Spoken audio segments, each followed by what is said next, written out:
Hello students, आपका हमारे YouTube channel पर स्वागत है। तो आज इस वीडियो में हम बीए प्रोग्राम या अगर आप बीए ऑनर्स से भी हैं तो भी सेकंड सेमेस्टर का पॉलिटिकल माइनर के कुछ इंपॉर्टेंट क्वेश्चंस बताने वाले हैं। तो वीडियो को अंत तक देखिए और वीडियो को ज़्यादा से ज़्यादा शेयर करें ताकि आपके फ्रेंड्स की भी हेल्प हो सके। जैसे कि आपको पता ही है 20 जुलाई को आपका पॉलिटिकल माइनर का एग्ज़ाम है।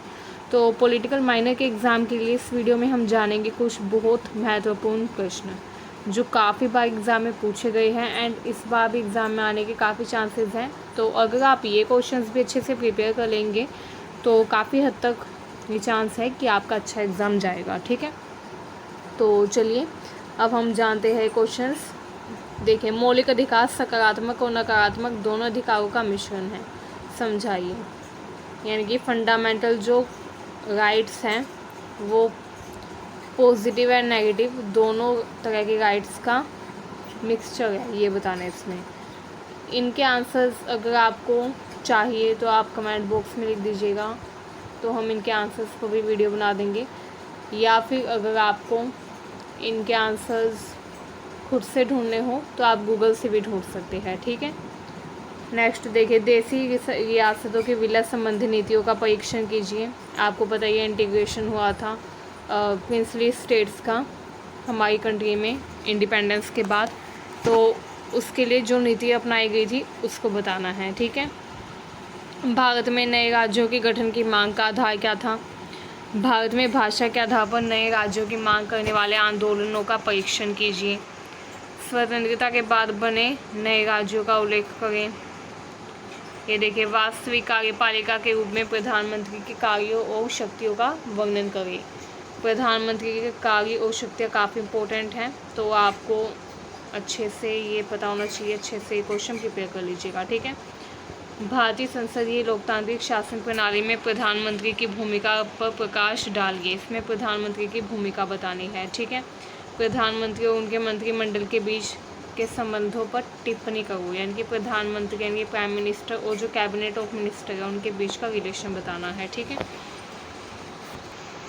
भारतीय संसदीय लोकतांत्रिक शासन प्रणाली में राष्ट्रपति और प्रधानमंत्री के बीच संबंधों की आलोचनात्मक समीक्षा करो। इसका मतलब है कि इंडियन पार्लियामेंट्री सिस्टम जो है, आपको पता ही है हमारी कंट्री में पार्लियामेंट्री फॉर्म ऑफ गवर्नमेंट है।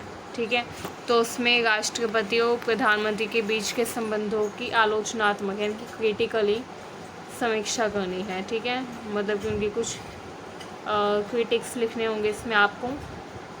जैसे राष्ट्रपति क्या होता है, नॉमिनल हेड ऑफ स्टेट होता है, और प्रधानमंत्री रियल एग्जीक्यूटिव होता है या फिर हेड ऑफ गवर्नमेंट होता है। तो ये सब आपको बताना होगा। ठीक है, ये देखिए, मंत्री परिषद की संरचना, शक्ति और कार्यों का आलोचनात्मक विश्लेषण करें। इसमें कैबिनेट ऑफ मिनिस्टर की संरचना कि उसका स्ट्रक्चर क्या है, उसकी पावर्स और उसके कामों को लिखना है, कार्यों को लिखना है।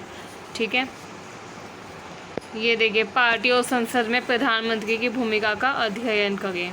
ये भी काफ़ी इम्पोर्टेंट है।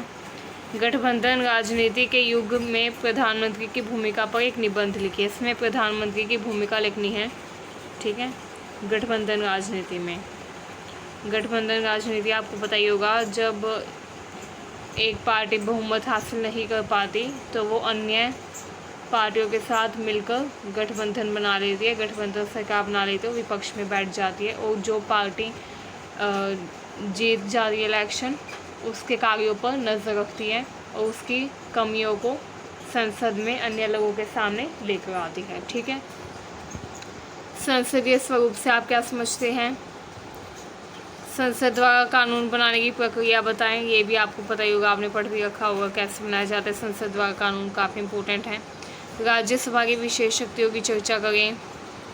सर्वोच्च न्यायालय की मूल शक्ति और क्षेत्राधिकार की व्याख्या कीजिए। इसमें आपको सर्वोच्च न्यायालय की मूल शक्ति और क्षेत्राधिकार लिखना होगा कि सर्वोच्च न्यायालय का जुरिस्डिक्शन क्या है, उसके क्षेत्राधिकार में क्या क्या आता है, यह देश के संपूर्ण क्षेत्र में संघीय विवाद को कैसे हल करता है। सर्वोच्च न्यायालय का मूल क्षेत्राधिकार किन क्षेत्रों में है? जैसे आपने पढ़ा होगा सर्वोच्च न्यायालय का काम क्या क्या होता है, राष्ट्रपति को सलाह देना है ना, और उसके पास किसी को माफ़ करने की भी क्षमता होती है। जैसे अगर कोई व्यक्ति है, उस पर कोई आरोप लगाए तो राष्ट्रपति को वो मतलब कि ये तो राष्ट्रपति का एक है कि राष्ट्रपति जो है वो किसी भी आरोपी को माफ़ कर सकता है। सर्वोच्च न्यायालय जो है इसका क्षेत्राधिकार यही है कि ये जैसे रेट्स जो होते हैं वो जारी करना, ठीक है। राष्ट्रपति या फिर जो सरकार है और जो किसी कंट्री के जो सिटीजन्स हैं उनके बीच में जो डिस्प्यूट है, जो भी कन्फ्लिक्ट है, जो लड़ाई है, उसको सुलझाना, ठीक है, न्याय करना, ये सर्वोच्च न्यायालय का मूल अधिकार है। संविधान की व्याख्या करना, संविधान की रक्षा करना। देखिए हम कैसे कह सकते हैं जनहित याचिका गरीबों की मदद करती है, ये भी इम्पोर्टेंट है। कि आप इस बात से सहमत है कि न्यायिक सक्रियता और कार्यपालिका के बीच टकराव का कारण बन सकती है। न्यायिक सक्रियता न्यायपालिका और कार्यपालिका के बीच टकराव का कारण बन सकती है, क्यों? ये आप देख लीजिएगा, ये क्वेश्चंस अच्छे से प्रिपेयर कर लीजिएगा, ठीक है। न्यायिक सक्रियता मौलिक अधिकारों की रक्षा कैसे करती है? मौलिक अधिकारों का दायरा बढ़ाने में क्या इससे मदद मिली है? तो ये भी इम्पोर्टेंट है। रीट क्षेत्राधिकार क्या है? इसमें आपको रीट्स के बारे में लिखना है कि रीट्स कौन जारी करता है, कौन कौन से रीट्स हैं। अधिकार परीक्षा और मैंडामस, ये सारे रीट्स थे। हेबियस कॉर्पस, तो ये आप अच्छे से पढ़ लीजिएगा, ठीक है। उच्चतम न्यायालय की तुलना करनी है इसमें। देखिए न्यायालयों का रीट क्षेत्राधिकार, ये सब। भारत में धर्मनिरपेक्षता के विचार से आप क्या समझते हैं? इसमें धर्मनिरपेक्षता के बारे में भी आप अच्छे से पढ़ लीजिएगा। भारतीय राजनीति में धर्मनिरपेक्षता के विचार का किस प्रकार विरोध किया जाता है? भारतीय राजनीतिक विचारकों द्वारा प्रस्तुत संक्षिप्त विवरण दीजिए। भारतीय धर्मनिरपेक्षता पश्चिमी धर्मनिरपेक्षता के विचार से कैसे भिन्न है, अलग है? भारत में राजनीतिक दल के विकास पर एक निबंध लिखना है इसमें कि पॉलिटिकल पार्टीज जो है उनका डेवलपमेंट कैसे कैसे हो रहा है। और शुरुआत में जैसे एक पार्टी थी, है ना, वन पार्टी डोमिनेंस था, कांग्रेस का डोमिनेंस था। फिर धीरे धीरे गठबंधन सरकार आई, कम्युनिस्ट पार्टीज आई, तो ऐसे धीरे धीरे कैसे विकास होता गया, ये लिखना है आपको। क्षेत्रीय दलों के उद्भव के मुख्य कारण क्या है? मतलब कि रीजनल पार्टीज के बारे में लिखना है, ठीक है। प्रथम पंचवर्षीय योजना में भारत के नियोजित विकास से आप क्या समझते हैं? इसमें प्लानिंग कमीशन के बारे में लिखना है।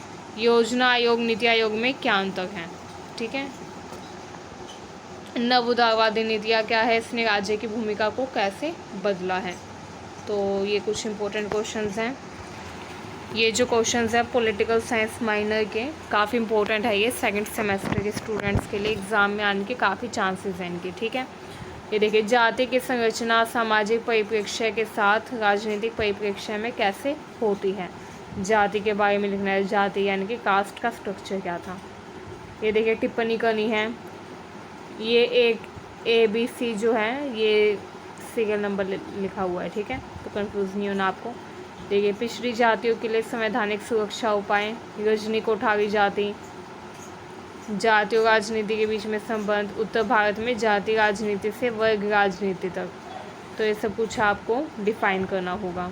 ऐसा एक क्वेश्चन ज़रूर आएगा जिसमें आपको 4 ऑप्शन दिए होंगे, 4 या 5 ऑप्शन दिए होंगे और उनमें से किसी एक पर आपको ऐसे लिखना होगा, किसी एक पर या किसी 2 पर, ठीक है। तो अच्छे से प्रिपेयर रहिएगा उसके लिए भी। ये देखिए भारत की राजनीतिक संरचना में जाति का उदय कैसे हुआ? समाज में जाति पर इसका क्या प्रभाव पड़ा? यानी कि राजनीतिक संरचना पॉलिटिकल स्ट्रक्चर में जाति का राइज अप कैसे हुआ, ये लिखना है आपको, ठीक है, मेनली। ये देखिए जातिगत संगठन किस प्रकार जातिगत राजनीति को प्रतिबिंबित करते हैं, ठीक है। ये देखिए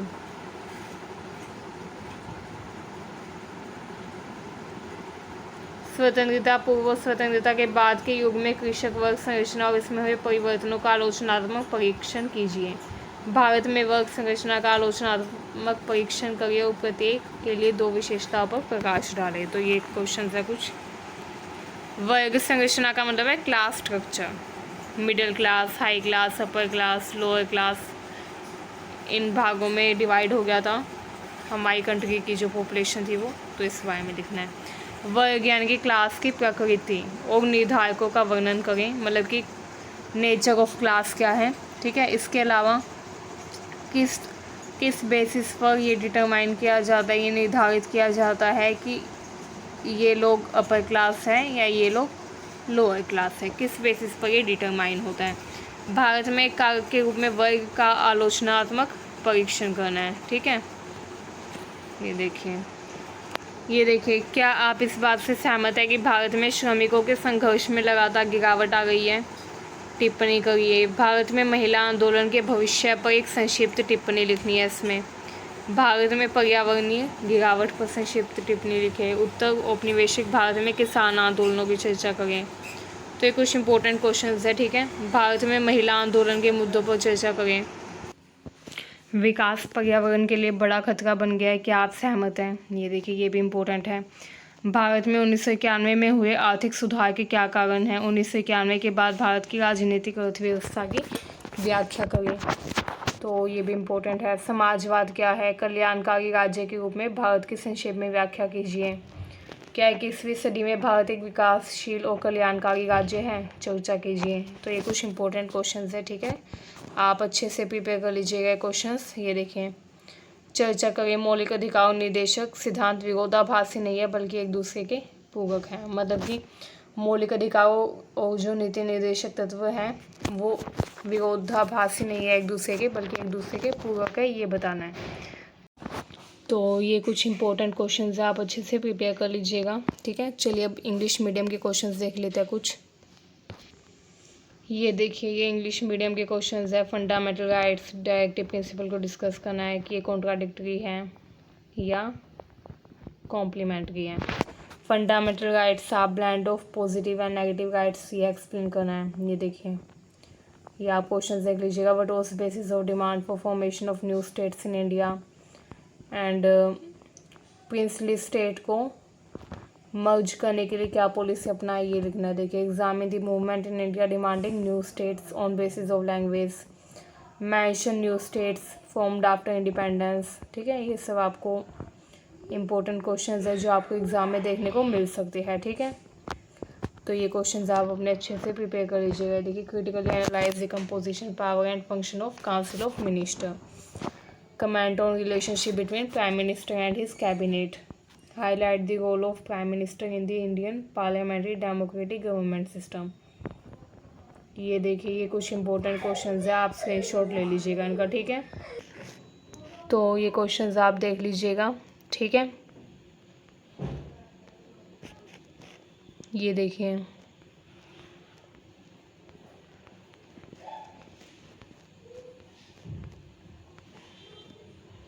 ये यूनिट 8 के क्वेश्चंस हैं जो कि काफ़ी इम्पोर्टेंट है एग्ज़ाम पर्सपेक्टिव से, ठीक है। ये देखिए ये क्वेश्चंस काफ़ी ज़्यादा इम्पोर्टेंट है, तो आप ये क्वेश्चंस अच्छे से प्रिपेयर कर लीजिएगा, ठीक है। अगर आपको ये वीडियो यूज़फुल लगी हो तो हमारे चैनल को ज़रूर सब्सक्राइब करिए और वीडियो को ज़्यादा से ज़्यादा शेयर करिए। Thank you very much.